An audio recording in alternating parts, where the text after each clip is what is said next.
আচ্ছা, এখন আমরা যে ম্যাথটা করব, এটা হচ্ছে কুমিল্লা বোর্ড ২০২২ এরই একটা সৃজনশীল প্রশ্ন। চলো এই ম্যাথটা খুবই সহজ। এই ম্যাথটা খুব দ্রুত করে ফেলি। এখানে বলা হইছে, উদ্দীপকের উল্লেখিত এ পাত্রের দ্রবণকে ৬০০ মিলিলিটার দ্রবণে পরিণত করলে, এ পাত্রে যে দ্রবণটা আছে এটার ঘনমাত্রা কত? ঘনমাত্রা হচ্ছে 0.5, এরপর হচ্ছে আয়তন কত? ৫০ মিলিলিটার। এই দ্রবণটাকে যদি আমি ৬০০ মিলিলিটার দ্রবণে পরিণত করি, কথা বুঝো নাই? মানে ৫০ মিলিলিটার একটা দ্রবণকে আমি কি করছি? ৬০০ মিলিলিটার দ্রবণে পরিণত করছি। তার মানে বিষয়টা এরকম যে, একটা পাতিলের মধ্যে তোমার মনে করো ৫০ মিলিলিটার পানি ছিল, বা একটা জগের মধ্যে তোমার ৫০ মিলিলিটার পানি ছিল। তুমি করছো কি? আরো ৫৫০ মিলিলিটার পানি এড করে দিয়ে মোট ৬০০ মিলিলিটারের দ্রবণ বানায়া ফেললা। কথা কি বুঝাতে পারছি? তাহলে ঘনমাত্রার কি পরিবর্তন হবে? অবশ্যই ঘনমাত্রার পরিবর্তন হবে। অবশ্যই ঘনমাত্রার পরিবর্তন হবে। কিভাবে আমি তোমাকে বুঝায় বলি? মনে করো একটা একটা একটা পাত্রের মধ্যে ৫০ মিলিলিটার পানি ছিল এবং মনে করো ২ চামচ চিনি দিছিলা। ওই ৫০ মিলিলিটার পানির মধ্যে ২ চামচ চিনি দিছিলা। তাহলে মনে করো মোটামুটি একটা পারফেক্ট মিষ্টি হইছিল। ওই পানিটা মনে করো পারফেক্টলি মিষ্টি হইছিল। আমি হুট করে আইসা করলাম কি? আরো ৫৫০ মিলিলিটার পানি এড করে দিছি। অর্থাৎ মোট ৬০০ মিলিলিটার দ্রবণ তৈরি করছি। তাহলে এবার তুমি একটু বুদ্ধি খাটায় বলো তো, ওই মিষ্টিটা কি আর পারফেক্ট থাকবে? তুমি নিজেই দরকার হলে খেয়াল করে দেখো যে, ১ গ্লাস পানির মধ্যে তুমি মনে করো ১-২ চামচ চিনি দিয়ে একদম পারফেক্ট মিষ্টি বানাইলা। কেউ করলো কি ওটার মধ্যে আরো অনেক বেশি পানি ঢেলে দিল। আগের মতো কি আর মিষ্টি থাকবে? কখনোই থাকবে না। কারণ কি? কারণ হচ্ছে ঘনমাত্রার পরিবর্তন হয়ে গেছে। কথা কি বুঝতে পারছি স্যার? খুবই সিম্পল হিসাব। আচ্ছা, এই ম্যাথগুলো আমরা কিভাবে করি? মনে রাখবা, এই ম্যাথগুলি আমরা লঘুকরণ সূত্র দিয়ে করি। যে আগে ঘনমাত্রা ছিল একরকম, পরে ঘনমাত্রা হইছে একরকম। আগে আয়তন ছিল একরকম, পরে আয়তন হইছে আরেক রকম। এই ম্যাথগুলো আমরা কি দিয়ে করি সাধারণত? লঘুকরণ সূত্র দিয়ে। চলো আমি তোমাকে সুন্দর মতো ম্যাথটা করে দেই।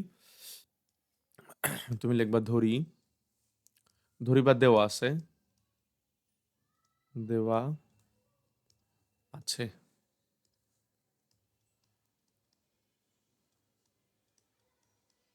দেওয়া আছে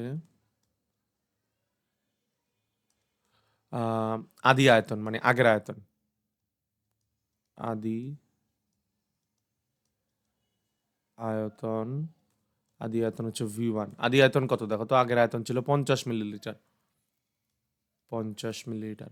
এবং শেষ আয়তন অর্থাৎ V2। শেষ আয়তন কত হবে বলো তো? ৬০০ মিলিলিটার। কারণ তুমি ৬০০ মিলিলিটার দ্রবণ তৈরি করতে চাইলা। আদি ঘনমাত্রা, আদি ঘনমাত্রা S1। আগের ঘনমাত্রা কত ছিল দেখো তো? আগের ঘনমাত্রা ছিল 0.5 মোলারিটি।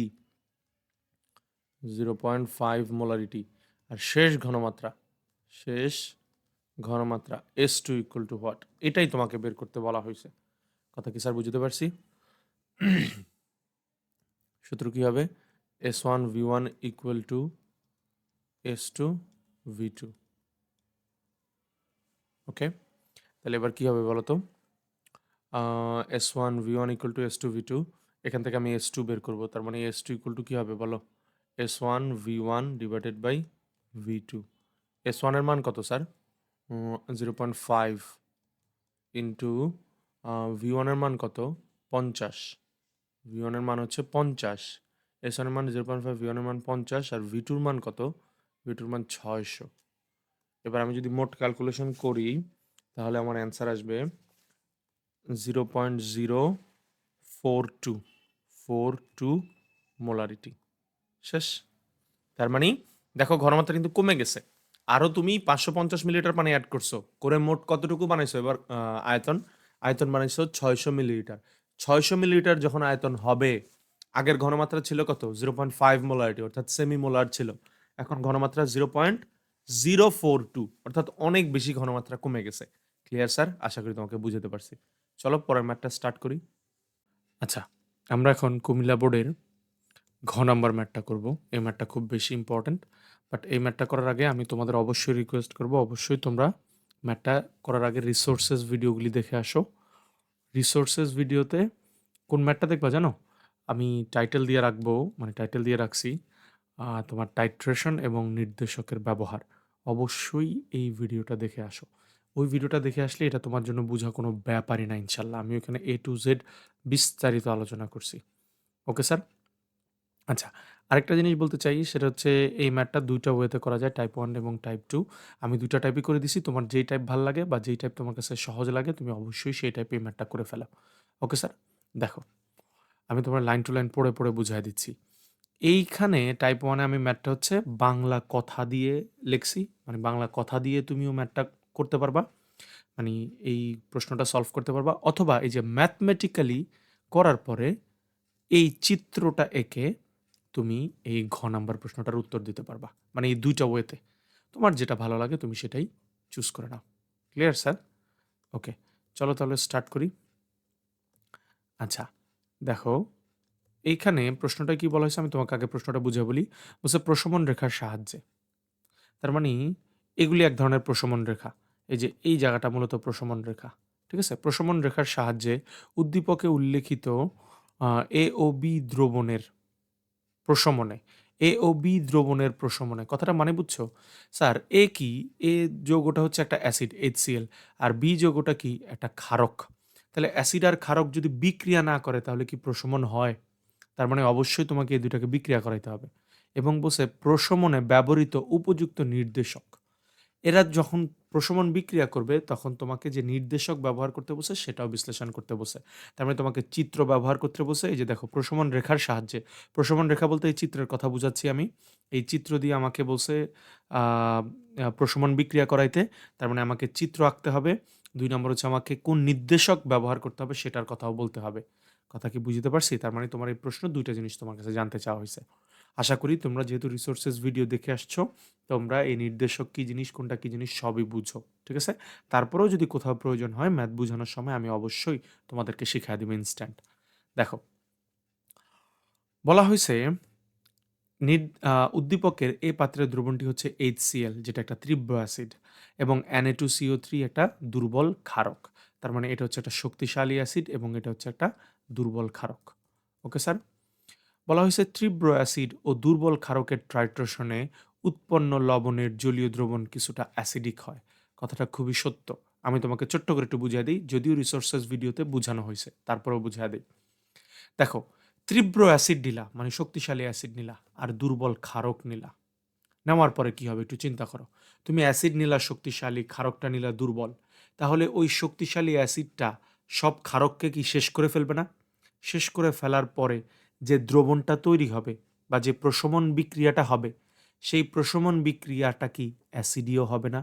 বা প্রশমন বিক্রিয়াটা হওয়ার পরে প্রাপ্ত দ্রবণটা কি অ্যাসিডীয় হবে না? অবশ্যই হবে। কারণ কি? কারণ অ্যাসিড ছিল শক্তিশালী। সে তো সব ক্ষারকে শেষ করেই ফেলছে। তারপরেও কিন্তু অ্যাসিড থেকে যাবে। কারণ সে শক্তিশালী ছিল। অ্যাসিড যদি দুর্বল থাকতো, তাহলে কিন্তু পাত্রে আর অ্যাসিড অবশিষ্ট থাকতো না। কথা কি বুঝাতে পারছি? আচ্ছা, এবার দেখো। এইজন্য বলছে যে জলীয় দ্রবণ কিছুটা অ্যাসিডিক হয়। এরপরে বলছে, ফলে এক্ষেত্রে প্রশমন বিন্দুর পিএইচ ৭ এর থেকে কম হয়। আমরা তো সবাই এটা জানি যে কোনো একটা যৌগ যদি অ্যাসিডিক হয় তাহলে পিএইচ কত হবে? ৭ এর থেকে কম হবে। ক্লিয়ার? এরপরে বলছে, তীব্র অ্যাসিডের দ্রবণে মৃদু ক্ষারের দ্রবণকে টাইট্রেশন কালে ফোঁটায় মৃদু ক্ষার মেশালে পিএইচ ধীরে বাড়তে থাকে। এই কথাটার মানে হয়তো বুঝো নাই। আমি ছোট্ট করে একটু বুঝিয়ে দিই। আমি বারবার বলতেছি আমি রিসোর্সেস ভিডিওতে এগুলি বিস্তারিত আলোচনা করছি। তারপরেও এখন বলি। দেখো, আমরা সবাই জানি আমরা এখানে কি নেই? বুরেট নামে একটা জিনিস নেই। আর তার নিচে কি নেই স্যার? কনিক্যাল ফ্লাস্ক নেই। ঠিক আছে? এটা হচ্ছে বুরেট এবং এটা হচ্ছে কনিক্যাল ফ্লাস্ক। মনে আছে স্যার?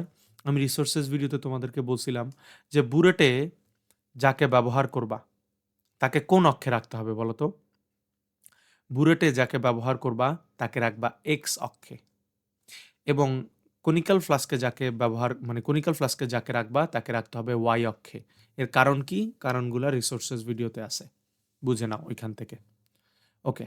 তাহলে দেখো, আমি মনে করো এটা আমার ইচ্ছা আমি কোথায় কাকে রাখতে চাই। এ মানি বুরেটে কি অ্যাসিডকে রাখতে চাই? নাকি বুরেটে ক্ষারকে রাখতে চাই? এটা তোমার ইচ্ছা। বাট দেখো আমি চিত্রে এখানে লিখছি Na2CO3 মানে ক্ষারকটাকে এই যে ক্ষারক Na2CO3 কি ক্ষারক না? তাকে কোথায় রাখছি? এক্স অক্ষে রাখছি। তাহলে ক্ষারক যদি এক্স অক্ষে রাখি তার মানে আমার বুরেটের মধ্যে ক্ষারক ছিল। তার মানে এখানে আমার Na2CO3 ছিল। কথা বুঝো নাই? আমি বলছি তাকেই আমি এক্স অক্ষে রাখবো। যে আমার বুরেটের মধ্যে থাকবে, তাই না? দেখো তো এক্স অক্ষে কে ছিল? এক্স অক্ষে ছিল এই যে Na2CO3। তার মানে দেখো Na2CO3 কে আমি বুরেটের মধ্যে রেখে দিছি। ক্লিয়ার বাবা? এবার দেখো, তাহলে এইখানে কাকে রাখবো? সিম্পল, বুঝাই যায়, এখানে HCl কে রাখবো। এবার দেখো আমি কথাটা কি বলছি, দেখো তো মিলে কিনা। তীব্র অ্যাসিডের দ্রবণে, দেখো এখানে কি তীব্র অ্যাসিডের দ্রবণ আছে না? তীব্র অ্যাসিডের দ্রবণে মৃদু ক্ষারের দ্রবণকে, এই যে এখানে মৃদু ক্ষার আছে না, এই যে এখানে Na2CO3, এটা তো দুর্বল ক্ষার। তো মৃদু ক্ষারের দ্রবণকে টাইট্রেশন কালে, এই যে আমি যদি এখন এখানে একটা কল থাকে, কলটা যদি ছেড়ে দিই, তাহলে ফোটায় ফোটায় ফোটায় ফোটায় কি ক্ষার পড়তে থাকবে। এই ঘটনাটাকে কি বলা হয়? এই ঘটনাটাকে বলা হয় টাইট্রেশন। এই জন্য বলছে টাইট্রেশন কালে ফোটায় ফোটায় মৃদু ক্ষার মিশালে। এই যে আমি যদি এখানে কলটা অন করে দেই, তাহলে এই বুলেট থেকে কি ফোটায় ফোটায় ফোটায় ফোটায় ফোটায় ফোটায় কি ক্ষার পড়তে থাকবে না, বা ক্ষার পড়তে থাকবে না? বুঝতে পারিনি স্যার? এই জন্য আমি বলছি ফোটায় ফোটায় মৃদু ক্ষার মিশালে পিএইচ ধীরে ধীরে বাড়তে থাকে। এই কথাটার মানেটা কি? এই যে এইখানে যে অ্যাসিড ছিল, আমি যদি উপর থেকে ক্ষার ফালাই, তাহলে ওই অ্যাসিডের পিএইচ কি আর কম থাকবে? কখনোই না। কারণ অ্যাসিডের সাথে তখন ক্ষার মিশতেছে। আস্তে আস্তে তার পিএইচ উপরের দিকে উঠতে থাকবে, বাড়তে থাকবে। এই জন্য আমি বলছি পিএইচ ধীরে ধীরে বাড়তে থাকে। এবং এই কথাটা যে বলছি, এটার প্রমাণটা দেখো। দেখো, তুমি যত এই যে এক্স অক্ষে ক্ষার মিশাচ্ছ, দেখো এই যে ক্ষার মিশাচ্ছ, এই যে ক্ষার, দেখো এদিকে যত যাচ্ছি ক্ষার মিশাচ্ছি, কিন্তু এক্স অক্ষের দিকে যত যাচ্ছি তত কিন্তু কি মিশাচ্ছি স্যার? ক্ষার মিশাচ্ছি। দেখো যত ক্ষার মিশাচ্ছি আস্তে আস্তে আস্তে আস্তে দেখো কার্ভটা উপরের দিকে উঠতেছে। তার মানে পিএইচ কিন্তু এই যে, মনে রাখবা স্যার, আসলে আমি এখানে একটু লিখতে ভুলে গেছি। ওয়াই অক্ষে আমরা কাকে বসাই? সাধারণত সবসময় পিএইচ কেই বসাই। তার মানে দেখো পিএইচ আস্তে আস্তে উপরে উঠতেছে, দেখো পিএইচ উপরে উঠতেছে, দেখো আস্তে আস্তে এই কার্ভটা উপরে উঠতেছে। খেয়াল করছো স্যার? আচ্ছা, আশা করি তুমি বুঝছো। এবার দেখো স্যার, মনোযোগ দাও। আচ্ছা, আমি এখানে লিখে রাখি পিএইচ। ওকে, এবার দেখো, এবং টাইট্রেশনের শেষ বিন্দুর কাছাকাছি পিএইচ এর মান আকস্মিক পরিবর্তন ঘটে। যখন টাইট্রেশন প্রায় শেষ হয়ে আসবে, যে মনে করো একদম এই বিন্দুতে টাইট্রেশন প্রায় শেষ, তখন দেখো পিএইচ এর মানের হুট করে একটা খাড়া একদম দেখো লম্বালম্বি বরাবর একটা পরিবর্তন আসছে। এতক্ষণ কিন্তু আস্তে আস্তে কার্ভটা কি ছিল? শোয়া শোয়া যাচ্ছিল, আস্তে আস্তে শোয়া শোয়া যাচ্ছিল, হুট করে কার্ভটা দেখো খাড়া হয়ে গেছে। এই জন্য আমি বলছি টাইট্রেশন কার্ভের আকস্মিক পরিবর্তন আসে। এই যে পিএইচ এর মানের আকস্মিক পরিবর্তন ঘটে, যা ৪ থেকে ৭ এর মধ্যে হয়। একটু মাথায় রেখো, এটা সাধারণত ৪ থেকে ৭ এর মধ্যে। আসলে ৪ থেকে ৭ ছাড়াও আমি আরেকটা মানও বলতে পারি। সেটা বলতে পারি ৩ থেকে ৭ এর মধ্যে, এটাও বলতে পারি। অথবা 3.1 থেকে 6.9, এই যে দেখো লিখে রাখছি 3.1 থেকে 6.9 এর মধ্যে হয়। এই কথাগুলি কিন্তু আমি বিস্তারিত বুঝায় আসছি রিসোর্সেস ভিডিওতে। অবশ্যই দেখে নাও। তাহলে আশা করি তুমি বুঝছো আমি এখানে কি বলছি। Okay sir? তাহলে দেখো এখানে পিএইচ এর কিন্তু হুট করে পরিবর্তন হইছে। এবং এই রেঞ্জটা মনে রাখবা, সাধারণত ৩ থেকে ৭ বলতে পারো, অথবা 3.1 থেকে 6.9 বলতে পারো, বা 4 থেকে 7 ও বলা যায়, সমস্যা নাই। কিন্তু 4 থেকে 7 না বলাটাই একটু উত্তম। আচ্ছা, তারপর আচ্ছা এক কাজ করি, আমি লিখে যেহেতু ফেলছি, আমি একটু ঠিক করে দেই। ৩ থেকে ৭ না দিয়ে 3.1 থেকে 6.9 ই দিই। কারণ এভাবে বলাটাই হচ্ছে সবচেয়ে বেটার। ঠিক আছে স্যার? ওকে, এবার দেখো, বলছে কাজেই এই সকল নির্দেশক কাজেই ওই সকল নির্দেশক ব্যবহার করতে হবে যাদের পিএইচ পরিসীমা 3.1 থেকে 6.9। তার মানে আমি ওই এই দ্রবণের মধ্যে ওই সব নির্দেশককে ব্যবহার করব যাদের এই পরিসীমাটাও হবে 3.1 থেকে 6.9 এর মধ্যে। কারণটা কি? কারণটা হচ্ছে, কারণটা রিসোর্সেস ভিডিওতে বুঝেছি, তারপরে এখানে একটু বলে দেই। কারণটা খুবই সিম্পল। দেখো, হুট করে তোমার এখানে পিএইচ এর পরিবর্তন হচ্ছে না স্যার? তার মানে কিন্তু মনে রাখবা তোমার টাইট্রেশন শেষ। আর যখনই তোমার টাইট্রেশন শেষ, তখনই তো তোমার নির্দেশকটা বর্ণ পরিবর্তন করতে হবে, তাই না? তার মানে তুমি ওই রেঞ্জের পিএইচ, সরি, ওই রেঞ্জের নির্দেশক ব্যবহার করবা যেই রেঞ্জের মধ্যে তোমার টাইট্রেশনটা কমপ্লিট হবে। আশা করি বুঝছো। আচ্ছা, দেখো তো আমার রেঞ্জটা কি কি? 3.1 থেকে 6.9 এর মধ্যে। সো আমাকে বলছে মিথাইল অরেঞ্জ এবং মিথাইল রেড, এই ২ টা ব্যবহার করতে। এর কারণটা কি? কারণ দেখো 3.1 এবং 6.9 রেঞ্জের মধ্যে কে পড়ে? দেখো মিথাইল অরেঞ্জ হচ্ছে 3.1 থেকে 4.4 পর্যন্ত মিথাইল অরেঞ্জ। 3.1 থেকে 4.4 পর্যন্ত, তাই না? আর মিথাইল রেড হচ্ছে 4.2 থেকে 6.3 এর মধ্যে। তাহলে দেখো আমার রেঞ্জ কত ছিল? 3.1 থেকে 6.9। এই 3.1 থেকে 6.9 রেঞ্জের মধ্যে কিন্তু ২ টা নির্দেশক আছে। একটা হচ্ছে মিথাইল অরেঞ্জ আর একটা হচ্ছে মিথাইল রেড। আমি কি বুঝাতে পারছি স্যার?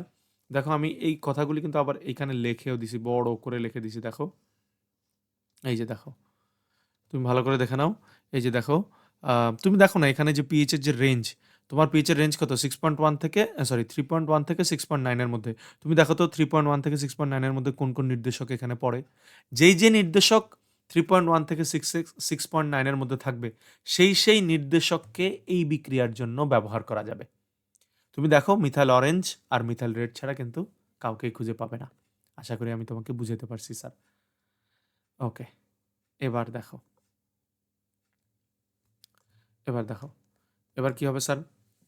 আম, ব্যাস আমার চিত্রটা তো শেষ। সো এই জন্য বলেই দিছে যে মিথাইল অরেঞ্জ এবং মিথাইল রেডকে ব্যবহার করা সবচেয়ে উৎকৃষ্ট। আচ্ছা, চলো একটু ওয়েট করো, এবার আমি এক কাজ করি, এগুলি সব মুছে দিই, এগুলি আমার লাগবে না। আচ্ছা, আর এইখানে লিখে রাখি পিএইচ। ওকে, এবার দেখো, টাইপ 2 বুঝাই তোমাকে আমি। টাইপ 2-র মধ্যে আমি কি বলছি? তুমি এভাবে বাংলা কথা লিখেও কিন্তু করতে পারো, বা টাইপ 2 দিয়েও করতে পারো। টাইপ 2টাও খুব সহজ। দেখো, আমি কি করলাম, পাত্রের মধ্যে HCl ছিল, HCl এর পরিমাণ বের করছি, অর্থাৎ N মানে মোল সংখ্যা বের করছি। আমরা সবাই জানি N equal to S into V, এবং ভিটাকে কিসে বসাইতে হবে? লিটারে বসাইতে হবে। ভিটাকে কিসে বসাইতে হবে? লিটারে বসাইতে হবে। তো দেখো লিটারে বসানোর জন্য আমি কি করছি? ভির মান কত বাবা? ভির মান হচ্ছে 50 মিলিলিটার না? এই দেখো 50কে 1000 দ্বারা ভাগ করলে লিটারে চলে আসতেছে। আর এস এর মান কত? 0.5। এস এর মান হচ্ছে 0.5, এই দেখো 0.5। এই দুটাকে গুণ করলে অ্যান্সার আসে 0.025 মোল। আবার Na2CO3-তে দেখো পরিমাণ কত আসে? সেম একইভাবে এন এর মানটা বের করছি, N equal to S into V. এখান থেকে পরিমাণটা আসছে 0.01 মোল। এবার দেখো Na2-র সাথে, Na2CO3-র সাথে আমি HCl-কে বিক্রিয়া করাইছি, দেখলাম 1 মোলের সাথে 2 মোল বিক্রিয়া করে, তাই না? এবার দেখো আমি কথাটা কি বলছি, 1 মোল Na2CO3 বিক্রিয়া করে 2 মোল HCl এর সাথে, তাই না স্যার? ভুল বলছি কিছু? আমি তো বিক্রিয়া থেকেই দেখলাম যে 1 মোলের সাথে 2 মোল বিক্রিয়া করে, তো আমি তো সেটাই বললাম। এখন আমার পাত্রের মধ্যে Na2CO3 কতটুকু আছে দেখো, এই যে এটা পাত্রের মধ্যে, কিন্তু এই যে বি পাত্রের মধ্যে Na2CO3 পরিমাণ হচ্ছে 0.01 মোল। তাহলে 1 মোলের সাথে যদি 2 মোল বিক্রিয়া করে, তাহলে 0.01 এর সাথে কতটুকু বিক্রিয়া করবে? দেখো বের করে ফেলছি, 0.02 মোল। কথা বুঝিও এবার। তোমার পাত্রের মধ্যে HCl ছিল কতটুকু? 0.025 মোল। আর বিক্রিয়া করছে HCl কতটুকু? 0.02 মোল। যদিও তারা খুব কাছাকাছি, খুবই কাছাকাছি, তারপরেও তাদের মধ্যে কিন্তু একটা পার্থক্য থাকবে। দেখো আমি বিয়োগ করে দিছি, তাহলে অবশিষ্ট HCl এর পরিমাণ বিয়োগ করলে কত আসে? 5 × 10⁻³ খেয়াল করে দেখো, মনে আছে আমি তোমাকে বলছিলাম তীব্র অ্যাসিড ও দুর্বল ক্ষারকের টাইট্রেশনে উৎপন্ন লবণের জলীয় দ্রবণ কিছুটা অ্যাসিডিক হয়। এই দেখো বিক্রিয়া করার পরে দেখো বিক্রিয়া শেষে কিন্তু অ্যাসিড অবশিষ্ট থাকছে। আমি কি ভুল বলছি স্যার? ভুল বলি নাই। আশা করি তোমাকে আমি বুঝাতে পারছি। দেখো না বিক্রিয়া শেষে HCl অবশিষ্ট আছে, এই যে দেখো অবশিষ্ট HCl। তাহলে HCl যদি অবশিষ্ট থাকে, দেখো যেহেতু HCl অবশিষ্ট আছে, তার মানে মিশ্রণটা কি হবে? অ্যাসিডিক হবে। ব্যাস, এবার তুমি সুন্দর করে এই কার্ভটা, এই চিত্রটা এঁকে দাও। হয়ে যাবে, তুমি 4 এ 4 পেয়ে যাবে ইনশাল্লাহ। তার মানে তুমি এভাবে বাংলা কথা দিয়েও চিত্র এঁকে নিয়ে ম্যাথ করতে পারো। মানে এই 4 নাম্বার প্রশ্নটা অ্যান্সার করতে পারো। অথবা এভাবে ম্যাথমেটিক্যালি করে দেখায়া তুমি দেখাবা, এই দেখেন ভাই অ্যাসিড অবশিষ্ট রইলো। এরপরে ওই গ্রাফটা এঁকে সুন্দর মতো সলভ করে দিতে পারো। আচ্ছা, আশা করি তোমরা সবাই বুঝতে পারছো। তারপরেও প্লিজ আই রিকোয়েস্ট, এই চিত্রটা যদি না বুঝো অবশ্যই রিসোর্সেস ভিডিওটা দেখে নাও। ঠিক আছে স্যার? রিসোর্সেস ভিডিও মানে কি? রিসোর্সেস ভিডিও মানে হচ্ছে আমি এই টপিকগুলি আগে থেকেই সব বিস্তারিত আলোচনা করে রাখছি। ঠিক আছে স্যার? এবং আমি ব্র্যাকেট দিয়ে টাইটেল দিয়ে লিখে রাখছি যে এগুলি হচ্ছে রিসোর্সেস ভিডিও। সো তুমি টাইট্রেশন এবং নির্দেশক এই রিসোর্সেস ভিডিওটা দেখে আসো, তাহলে এগুলি সব বুঝতে পারবে। Thank you.